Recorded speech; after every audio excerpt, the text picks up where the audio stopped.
നമ്മൾ കള്ളുകുടിയന്മാരാകാൻ പാടില്ല, നമ്മൾ വ്യഭിചാരികളാകാൻ പാടില്ല.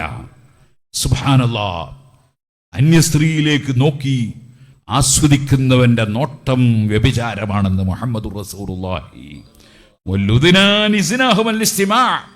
അന്യ സ്ത്രീയുടെ ശബ്ദം കേട്ട് ആസ്വദിക്കുന്നവന്റെ ആസ്വാദനം, കേൾവി വ്യഭിചാരമാണെന്ന് മുഹമ്മദുർ റസൂലുള്ളാഹി. അള്ളാന്റെ റസൂല് പറഞ്ഞതുപോലെ ജീവിക്കണം. അള്ളാഹുവിൻ്റെ റസൂലിൻ്റെ ആശയം ജീവിതത്തിൽ പകർത്തണം.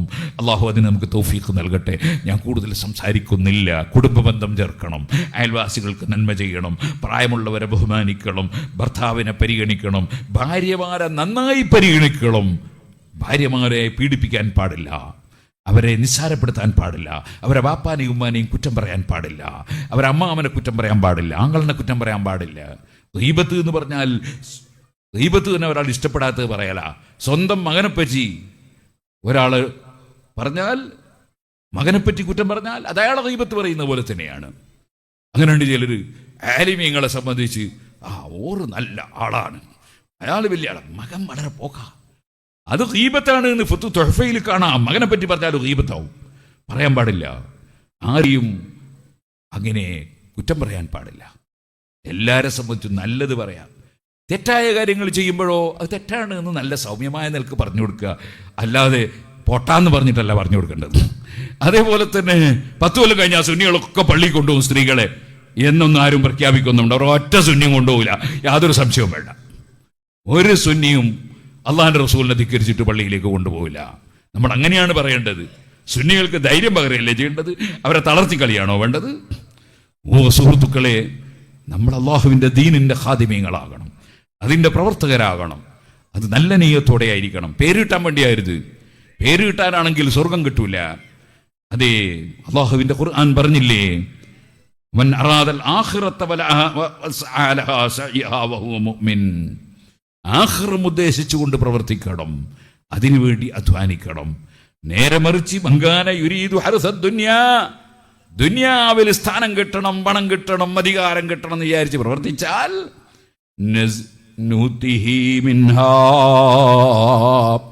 ചിലപ്പം പണം കിട്ടും, ചിലപ്പോൾ അധികാരം കിട്ടും, പലതും കിട്ടും. പക്ഷേ ആഖിറത്തിന് വില കൽപ്പിക്കാതെയാണെങ്കിൽ അതേ അല്ലാഹ് പറയാണ്, അവരെ സംബന്ധിച്ച് ആഖിറത്തിൽ ഒരു നസീബുമില്ല. ആഖിറത്തിൽ ഒന്നും കിട്ടൂല. ആഖിറം ചിന്തിച്ചുകൊണ്ടാകണം എല്ലാം. അതുകൊണ്ടാണ് പള്ളി നിർമ്മിക്കുന്നതിനെ പറ്റി പറഞ്ഞപ്പോൾ നബിതങ്ങൾ പറഞ്ഞു കണ്ടില്ല, നിങ്ങൾ മമ്പന, വല്ലവനും നിർമ്മിച്ചാൽ ലില്ലാഹി, അള്ളാന്റെ പൊരുത്തത്തിന് വേണ്ടി പള്ളി നിർമ്മിച്ചാൽ, അല്ലാതെ ഞാൻ വലിയ പള്ളി ഉണ്ടാക്കി എന്ന് പറയാനല്ല, അള്ളാന്റെ പൊരുത്തത്തിന് വേണ്ടി പള്ളി നിർമ്മിച്ചാൽ ബനല്ലാഹു ലഹു ബൈതൻ ഫിൽ ജന്ന, അവനെ സ്വർഗത്തിൽ അള്ളാഹു വീട് നിർമ്മിക്കും. അള്ളാന്റെ പൊരുത്തത്തിന് വേണ്ടിയാണ് എല്ലാ കാര്യങ്ങളും. വമാ ലഹു ഫിൽ ആഖിറതി മിൻ നസീബ്, ദുനിയാവ് ഉദ്ദേശിച്ചുകൊണ്ട് പ്രവർത്തിച്ചാൽ ആഖിറത്തിലൊന്നും കിട്ടൂല. ഖുർആൻ. അതുകൊണ്ട് നല്ല ഇഖ്ലാസോടുകൂടി അള്ളാഹുവിൻ്റെ ദീൻ ഇവിടെ നിലനിൽക്കണമെന്ന് ഉദ്ദേശിച്ച് അള്ളാഹുവിൻ്റെ പൊരുത്തത്തിന് വേണ്ടി അറിവില്ലാത്ത ജനങ്ങളിൽ നിന്ന് വല്ല തെറ്റുകളും അബദ്ധങ്ങളും വരുമ്പോൾ അവരെ ചീത്ത വിളിക്കരുത്, അവരെ തെറി പറയരുത്, അവരെ പൊട്ടന്മാരെന്ന് പറയരുത്. മറിച്ച് അവർക്ക് സൗമ്യമായി ഉപദേശിച്ച് നന്നാക്കി കൊണ്ടുവരണം. അതാണ് ആലിമീങ്ങളുടെ കർത്തവ്യം. മൂസാ നബിയോട് പറഞ്ഞു കണ്ടില്ലേ, അല്ലാഹു തആല ഖുല ലഹു ഖൗലൻ ലയ്യിനൻ ലഅല്ലഹു യതദക്കറു യഖ്ശാ.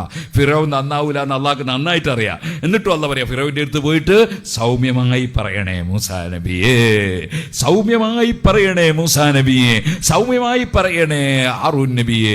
നിങ്ങൾ പോയിട്ട് അവിടെ എടപൊട്ടാന്ന് വിളിക്കാൻ പാടില്ല ഫിറൗനെ. മറിച്ച് നല്ല നിലക്ക് പറഞ്ഞ് മനസ്സിലാക്കി കൊടുക്കണം. ഇങ്ങനെയാണ് ഖുർആൻ എങ്ങനെ ദഅവത്ത് നടത്തണം എന്നത് പഠിപ്പിച്ചിട്ടുള്ളത്. സുഹൃത്തുക്കളെ, അള്ളാഹ്ക്ക് അറിയാം നന്നാവൂല, എന്നാലും നന്നാവില്ലേ നമ്മൾ നോക്കണ്ട, നമ്മൾ നല്ല നിലക്ക് പറയാം, നല്ല നിലക്ക് പറയാം. എൻ്റെ കുട്ടിക്കാലത്ത് എൻ്റെ നാട്ടിൽ പർദ്ദ ധരിക്കുന്ന ഒരൊറ്റ പെണ്ണില്ല. ഞാനവിടെ വയല് പറയാണ്. 5 പൈസ വാങ്ങിയിട്ടുള്ള വയലൊന്നുമല്ല, എൻ്റെ വകയിൽ വയലാണ്. 5 പൈസ ഇട്ട് തന്നിട്ടില്ല, വാങ്ങിയിട്ടില്ല. ഞാൻ പുല്ലൂക്കര ജമാഅത്തിൽ പഠിക്കുന്ന കാലാണ്. ഞാൻ വേദ പറയാം, വേദ ഞാൻ സ്ത്രീകൾ ശരിക്കും പർദ്ദ ധരിക്കണം, സ്ത്രീകൾ മറക്കണം എന്നൊക്കെ ഇങ്ങനെ പറയാണ്. പക്ഷെ എനിക്ക് ഒരു പ്രതീക്ഷയുണ്ടായിരുന്നില്ല പർദ്ദ എൻ്റെ നാട്ടിൽ നടപ്പാവും. പിന്നെന്തായി, ഞാൻ കല്യാണം കഴിക്കുന്ന സമയമായി. എൻ്റെ ഭാര്യയ്ക്ക് ഞാൻ പർദ്ദ എടുത്തു. എല്ലാവരും സാരിയാണ്. ഞാൻ എൻ്റെ ഭാര്യയ്ക്ക് പർദ്ദ എടുത്തു. അവൾ പർദ്ദ ധരിച്ചപ്പോൾ എൻ്റെ ജേട്ടൻ്റെ ഭാര്യ പറഞ്ഞു ഒന്ന് എനിക്കും വേണമെന്ന്. അങ്ങനെ അവളും പർദ്ദ ധരിച്ചു. രണ്ടാളും കൂടി എൻ്റെ കുടുംബത്തിലൊരു കല്യാണത്തിന് പോയി. അവിടെ അവർ രണ്ടാളും മാത്രം പർദ്ദ ധരിച്ച 2 സ്ത്രീകൾ. അപ്പം എൻ്റെ കുടുംബത്തിൽ തന്നെ പെട്ട ഒരാൾ പറഞ്ഞു 2 വക്കീൽമാരും ഉണ്ട് എന്ന് പറഞ്ഞു. കാരണം ഈ കറുത്ത കിട്ടതുകൊണ്ടേ 2 വക്കീൽമാരും ഉണ്ട് എന്ന്. ഇപ്പം അയാളെ ഭാര്യ അടക്കം പർദ്ദ ധരിക്കുന്നുണ്ട്, അയാളെ മക്കളും ധരിക്കുന്നുണ്ട്. അപ്പം നമ്മൾ പറഞ്ഞാൽ നന്നാവില്ല എന്നൊന്നും വിചാരിക്കരുത്. നമ്മൾ നിരന്തരം നമ്മളെ പ്രവർത്തനം നടത്തിക്കൊണ്ടിരിക്കണം. നിരന്തരം ഹയ്യാല സലാ എപ്പോഴും വിളിക്കണം. നിസ്കരിക്കാൻ വരുമോ ഇല്ലേ അത് നമ്മൾ നോക്കണ്ട, വരുന്ന പോലെ വരട്ടെ. പിറ്റേത്തെ പ്രാവശ്യം പിന്നെ നേരത്തെ വിളിച്ചിട്ട് അയാൾ വന്നില്ലല്ലോ എന്ന് വിചാരിക്കാമല്ലോ, പിന്നെയും വിളിക്കൽ തന്നെ ഹയ്യാല സലാ. നമ്മുടെ പ്രവർത്തനം നിർത്തലില്ല, എപ്പോഴും തുടർന്ന് പ്രവർത്തിക്കലെന്ന്. അയ്യാൽ ഫലാന്ന് വലത്തോട്ട് വിളിച്ചിട്ട് തിരിഞ്ഞിട്ടൊന്ന് പറയണം, അയ്യാൽ ഫലാന്ന് ഇടത്തോട്ടും തിരിഞ്ഞ് പറയണം. നമ്മൾ വലത്തും എടുത്തൊന്നും വിവേചനമൊന്നുമില്ല, എല്ലാവരെയും വിളിക്കൽ തന്നെയാണ് സുന്നത്ത് ജമാഅത്തിലേക്ക്, എല്ലാവരെയും ദീനിലേക്ക് വിളിക്കൽ തന്നെയാണ്. അതാണ് സുന്നത്ത് ജമാഅത്തിന്റെ ദഅവത്ത് എന്ന് പറയുന്നത്. എല്ലാവരും സുന്നത്ത് ജമാഅത്തിൽ വരണം, എല്ലാവരും മുത്തഖീങ്ങളാകണം. മുത്തഖീങ്ങൾക്കാണ് അല്ലാഹുവിന്റെ അടുക്കൽ ബഹുമാനം. ഇന്ന അക്രമക്കും ഇൻദല്ലാഹി അത്ഖാക്കും. അള്ളാഹുവിൻ്റെ അടുക്കൽ ബഹുമാനം തഖ്വയുള്ളവർക്കാണ്. ഏറ്റവും കൂടുതൽ തഖ്വയുള്ളവർക്ക് കൂടുതൽ ബഹുമാനമുണ്ട്. അള്ളാഹു സുബ്ഹാനഹു വ തആല നമ്മളെല്ലാവരെയും മുത്തഖീങ്ങളിൽ പെടുത്തി തരുമാറാകട്ടെ. നമ്മുടെ മനസ്സിലോ നമ്മുടെ ജീവിതത്തിലോ അള്ളാഹു പൊരുത്തപ്പെടാത്ത സ്വഭാവമോ ചിന്തയോ പ്രവർത്തനമോ അതൊക്കെ സംഭവിക്കാൻ സാധ്യതയുള്ളവരാണ് സാധുക്കളായ നമ്മൾ. ഞാനിതൊക്കെ പറയുമ്പോൾ ഞാനൊരു തെറ്റും വരാത്ത ആളാണെന്ന് എനിക്കൊരു ധാരണയില്ലേ ഇല്ല.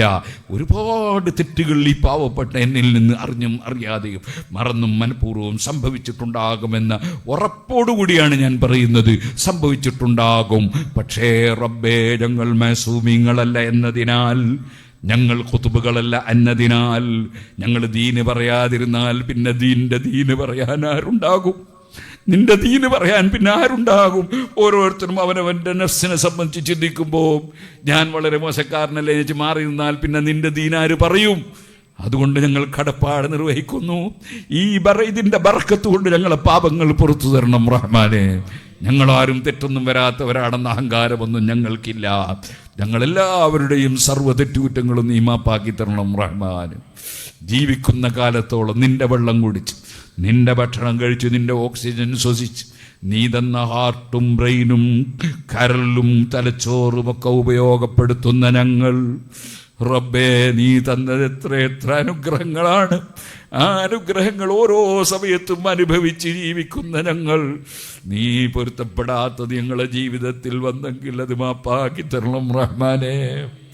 നീ കൽപ്പിച്ചതൊഴിഞ്ഞു പോയെങ്കിൽ മാപ്പാക്കി തരണം റഹ്മാനെ. നിന്റെ പൊരുത്തത്തിൽ ജീവിച്ച് മരിക്കാൻ ഭാഗ്യം തരണം റഹ്മാനെ. ഈ പള്ളി നിർമ്മാണത്തിനും ഇതിൻ്റെ പരിപാടിക്കുമൊക്കെ സഹായിച്ചവർ, പ്രവർത്തിച്ചവർ, പങ്കുചേർന്നവർ റബ്ബേ, അവർക്കെല്ലാം ഞങ്ങൾക്കും സ്വർഗത്തിൽ വീട് തരണം റഹ്മാനെ. നിന്റെ പള്ളികൾക്ക് വേണ്ടി, മദ്രസകൾക്ക് വേണ്ടി, ദീനിൻ്റെ സ്ഥാപനങ്ങൾക്ക് വേണ്ടി ആരെന്ത് സഹായം ചെയ്യുന്നുണ്ടോ, സഹകരിക്കുന്നുണ്ടോ അല്ലാ, അവർക്കെല്ലാവർക്കും ഞങ്ങൾക്കും നീ വലിയ ഖൈർ ചെയ്യണം റഹ്മാനേ. ഇന്ന് രാവിലെ ഞാൻ സഹീഹുൽ ബുഖാരി കുട്ടികൾക്ക് ഓതി കൊടുത്തുകൊണ്ടിരിക്കുമ്പോൾ ഒരു ഡോക്ടർ വന്നു. അദ്ദേഹം വിദേശത്താണ്. അദ്ദേഹം KMCCയുടെ പ്രധാന പ്രവർത്തകനാണ്. അദ്ദേഹം പക്ഷെ സുന്നിയാണ്. അദ്ദേഹം വന്നു, കുറച്ചു നേരം എൻ്റെ ക്ലാസ്സിലിരുന്നു. അദ്ദേഹവും ഞാനും ഒന്നിച്ച് ചായ കുടിച്ചു. അദ്ദേഹം ഒരു വലിയ സംഖ്യ സിറാജുൽ ഹുദയിലേക്ക് തന്നു. അദ്ദേഹത്തിൻ്റെ ഒരു പ്രശ്നത്തിന് വേണ്ടി നേർച്ച ചെയ്തതാണെന്ന് പറഞ്ഞു തന്നു. അൽഹംദുലില്ലാ, അതിൽ വലിയ രക്ഷ അല്ലാഹു അദ്ദേഹത്തിന് കൊടുത്തിട്ടുണ്ട് എന്നും പറഞ്ഞു. അൽഹംദുലില്ലാ, ദീനിനെ സഹായിക്കുന്നവർ അല്ലാഹുവേ നീ അവരെ സഹായിക്കണം റഹ്മാനെ. ദീനിനെ ശക്തിപ്പെടുത്തുന്നവർ അവരെ നീ ശക്തിപ്പെടുത്തണം റഹ്മാനെ. നിന്റെ ദീനിൻ്റെ പ്രവർത്തകരായി ഞങ്ങളെ നീ കബൂൽ ചെയ്യണം റഹ്മാനെ. ഞങ്ങളുടെ കുടുംബങ്ങളിലും, ഞങ്ങളുടെ ഭാര്യമാരിലും, സന്താനങ്ങളിലും, കുടുംബങ്ങളിലും, അയൽവാസികളിലും, നാട്ടുകാരിലും, ഈ മഹല്ലത്തിലും പരിസരങ്ങളിലുള്ള മഹല്ലത്തുകളിൽ, ലോകം മുഴുക്കെയും ജീവിക്കുന്ന മോമിനീങ്ങൾ, മോമിനാത്തുകൾ എല്ലാവർക്കും നീ ഖൈറിൻ്റെ വാതിലുകൾ തുറക്കണം റഹ്മാൻ. ഞങ്ങൾ ഒന്നിച്ച് ജീവിക്കുന്ന ധാരാളം അമുസ്ലിം സഹോദരന്മാരുണ്ട്. അവർക്കും ഐശ്വര്യവും ആരോഗ്യവും നന്മയും നൽകണം റഹ്മാനെ. സുബ്ഹാനല്ലാഹ്, ഞാൻ ഈ അടുത്ത് ഒരു യുക്തിവാദി ഉണ്ടാക്കിയൊരു ഫിത്ന ക്ലിപ്പ് കേട്ടു. ആ യുക്തിവാദി മാപ്പിളൻ്റെ മുസ്ലിമിൻ്റെ പേരുള്ളവനാ. അവൻ പറയാണ്, പള്ളിയിൽ നിന്നൊക്കെ ഈ ബഹുദൈവ വിശ്വാസികളെ നശിപ്പിക്കണമെന്നാണ് ദ്വാരക്കുന്നത്. അങ്ങനെ നശിപ്പിക്കണമെന്ന് ദ്വാരക്കല്ലോ നമ്മൾ. അവനെപ്പോലത്തേതോ വിവരം കെട്ടവർ ദ്വാരം നമ്മളാ ഉത്തരവാദി. അങ്ങനെ നമ്മൾ ദ്വാരക്കലില്ല. നമ്മൾ ദ്വാരക്കൽ എല്ലാവർക്കും ഹിദായത്ത് സന്മാർഗം കൊടുക്കണേ, എല്ലാവരെയും നന്നാക്കണേ എന്നാണ് ദ്വാര ചെയ്യാറ്. ഏതെങ്കിലും വിവരമില്ലാത്ത ആരെങ്കിലും അങ്ങനെ ദ്വാരത്തിട്ടുണ്ടെങ്കിൽ അതിനൊട്ട് പണ്ഡിതന്മാർ ഉത്തരവാദിയും അല്ല. അല്ലാഹുമ്മ അഇസ്സൽ ഇസ്ലാമ വൽ മുസ്ലിമീൻ വഅദില്ല ശിർക വൽ മുശ്രിക്കീൻ എന്ന് ചില കൂടുതൽ അറിവില്ലാത്ത ആളുകൾ പ്രാർത്ഥിച്ചു പോകാറുണ്ട്. അത് വാസ്തവത്തിൽ ഞാൻ മനസ്സിലാക്കുന്നത് സുന്നികൾ ശിർക്ക് ചെയ്യുന്നവരാണെന്ന് വാദിച്ച പുത്തൻവാദികൾ ഉണ്ടാക്കിയ ഈ സുന്നികളെ നശിപ്പിക്കാൻ വേണ്ടി അവരുണ്ടാക്കിയ, കാരണം അവരുടെ ഭാഷയിൽ നമ്മൾ മുശ്രിക്കാൻ നമ്മളെ നശിപ്പിക്കണമെന്ന നിലക്ക് അവരുണ്ടാക്കിയൊരു പ്രാർത്ഥനയാണോ എന്നെനിക്ക് സംശയമുണ്ട്. അതുകൊണ്ട് അത്തരം പ്രാർത്ഥനകളൊന്നും നമ്മൾ നടത്തണ്ട. നമുക്ക് ഖുർആനിൽ പറഞ്ഞ ധാരാളം ദുആണ്ട്, ഹദീസിൽ വന്ന ധാരാളം ദുആകളുണ്ട്, നമ്മളെ ഇമാമിങ്ങൾ പഠിപ്പിച്ച ദുആകളുണ്ട്. അത്തരം ദുആകളാണ് നമ്മൾ ദുആ ചെയ്യേണ്ടത്, അല്ലാത്ത ദുആകൾ അല്ല നടത്തേണ്ടത് എന്ന് കൂടുതൽ അറിവില്ലാത്ത ആരെങ്കിലും അങ്ങനെ ചെയ്യുന്നവരുണ്ടെങ്കിൽ അവരുടെ കൂടി അറിവിന് വേണ്ടി ഞാൻ പറയുകയാണ്. നമ്മൾ തെറ്റിദ്ധാരണക്ക് വകയുണ്ടാക്കുന്ന കാര്യങ്ങളൊന്നും തന്നെ ചെയ്യാൻ പാടില്ല, പ്രവർത്തിക്കാൻ പാടില്ല. വളരെ ആഴത്തിൽ ചിന്തിച്ചുകൊണ്ട് വേണം നമ്മൾ ഏത് കാര്യങ്ങളും ചെയ്യാൻ, ഏത് കാര്യവും സംസാരിക്കാൻ, ഏത് കാര്യങ്ങളും പ്രവർത്തിക്കാൻ. ഈ കാലഘട്ടം അതാണ് നമ്മളോട് ആവശ്യപ്പെടുന്നത്. നേരത്തെ ഇവിടെ പറഞ്ഞില്ലേ, നമ്മൾ എല്ലാ ജനങ്ങൾക്കും, ഇന്ത്യയിലെ മുഴുവൻ പൗരന്മാർക്കും പൗരത്വം വേണം, ഇന്ത്യയിലെ മുഴുവൻ പൗരന്മാർക്കും വോട്ടവകാശം വേണം എന്നല്ലാതെ മുസ്ലിമിയൊക്കെ വേണം മാത്രം വേണമെന്നാണോ നമ്മുടെ വാദം? അങ്ങനല്ല, എല്ലാവർക്കും വേണം. എന്തോ ഒരു കാരണവും പറഞ്ഞിട്ട് ആരെയും മാറ്റി നിർത്താൻ പാടില്ല. അതിനാണ് ഇവിടെയുള്ള ബഹുഭൂരിപക്ഷം ഹൈന്ദവരും പറയുന്നത് അങ്ങനെ തന്നെയാണ്. ബഹുഭൂരിപക്ഷം വരുന്ന എല്ലാ മതക്കാരും പറയുന്നത് അങ്ങനെ തന്നെയാണ്. ഇന്ത്യ രാജ്യം എല്ലാവരും ഇന്ത്യക്കാരുടേതാണ്. അതാണ് എല്ലാവരും പറയുന്നത്. അങ്ങനെയാണ് ചിന്തിക്കേണ്ടത്. വൈരാഗ്യവും വിദ്വേഷവും ആരും ഉണ്ടാക്കാൻ പാടില്ല. നബി സല്ലല്ലാഹു അലൈഹി വസല്ലമയോട് ഒരാൾ വന്നിട്ട് പറഞ്ഞ് നബി തങ്ങളെ കാലിനെറിഞ്ഞ് കാല് പൊട്ടിച്ചിരിക്കുകയാണ്, അതുപോലെ തന്നെ നബി തങ്ങളെ ആക്രമിക്കുകയാണ്. അപ്പോൾ ഒരാൾ പറഞ്ഞു ഇൽഅനിൽ മുശ്രിക്കീൻ, ബഹുദൈവ വിശ്വാസികളായ ആ മുശ്രിക്കീങ്ങളെ ഒന്ന് ശപിക്കണം നബിയെ എന്ന് പറഞ്ഞു. നബി തങ്ങൾ എന്ത് പറഞ്ഞു? ശപിച്ചോ? ഇല്ല. അവിടുന്ന് പറഞ്ഞു,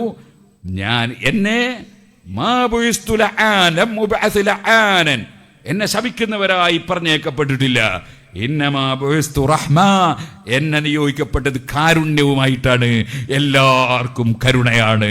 അങ്ങനെയാണ് എന്നെ അല്ലാഹു തആല നിയോഗിച്ചത്. ഈ ഹദീസ് എപ്പോഴും എല്ലാവരും ഓർമ്മിക്കണം എന്നുകൂടി പറഞ്ഞുകൊണ്ട് ഞാൻ എൻ്റെ വാക്കുകൾ നിർത്തട്ടെ.